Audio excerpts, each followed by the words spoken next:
গত 3 দিন টানা বৃষ্টিতে বীরভূম জেলায় লাভপুরে ভয়াবহ বন্যা পরিস্থিতি। এই বন্যা পরিস্থিতি পরিদর্শনে গিয়েছিলেন বীরভূমের জেলা শাসক বিধান রায়, বোলপুর লোকসভার সাংসদ অসিত মাল, তৃণমূল রাজ্যসভার সাংসদ সামিরুল ইসলাম, লাভপুরের বিদায়ী অভিজিৎ সিনহা, লাভপুর থানার ওসি সহ অন্যান্য তৃণমূলের আধিকারিক বৃন্দ। বন্যা পরিদর্শনে ফেরার পথে বোট উল্টে এই বিপত্তি হয়।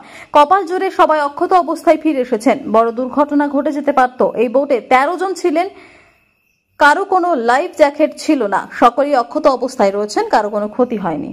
পরিদর্শন করতে গেছিলেন? আমরা যে স্পিড বোট করে গেছিলাম, হঠাৎ করে সেই স্পিড বোটের যে প্রপেলারটা, সেইটা জলের তলায় কোনো গাছ আছে, সেই গাছে আটকে গেল। যে স্পিড বোটটা বন্ধ হয়ে গেল। বন্ধ হয়ে যাওয়া তো একটা ঘূর্ণি ছিল, আমরা যে নদীর উপরে যে ঘূর্ণি বলি, সেই ঘূর্ণি ছিল, সেই ঘূর্ণিতে স্পিড বোটটা করে ঘুরতে লাগলো, ঘুরতে ঘুরতে উঠে। আচ্ছা, তারপর আমরা কোনো রকম একটা গাছের ডাল ধরলাম।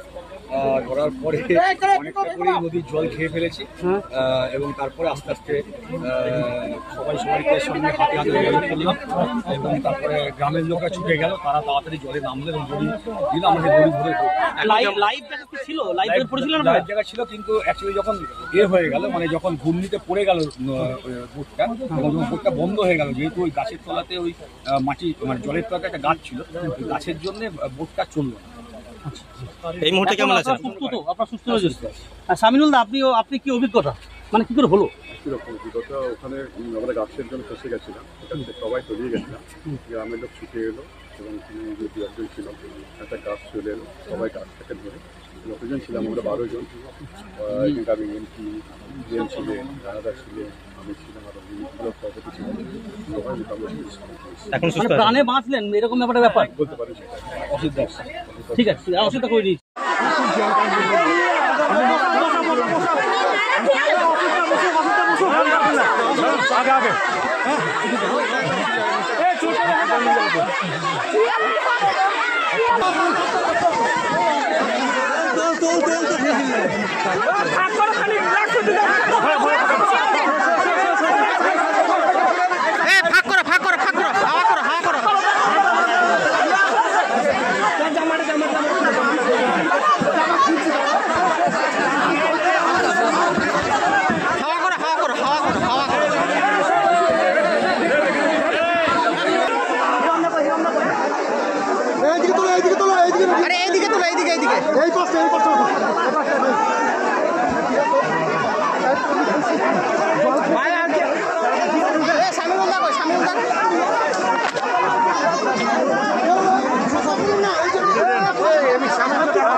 পাখা নিয়ে এসো, পাখা পাখা পাখা।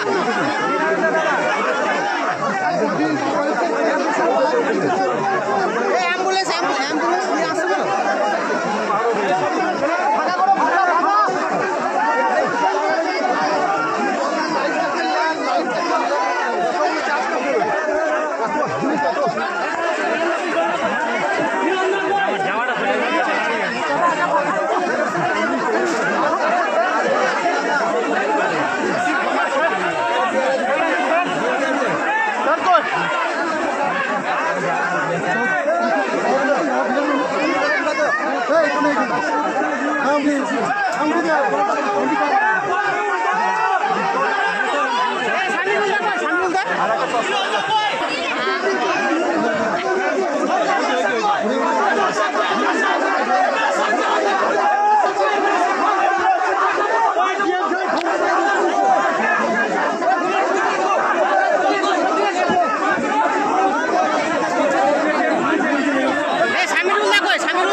তাই তো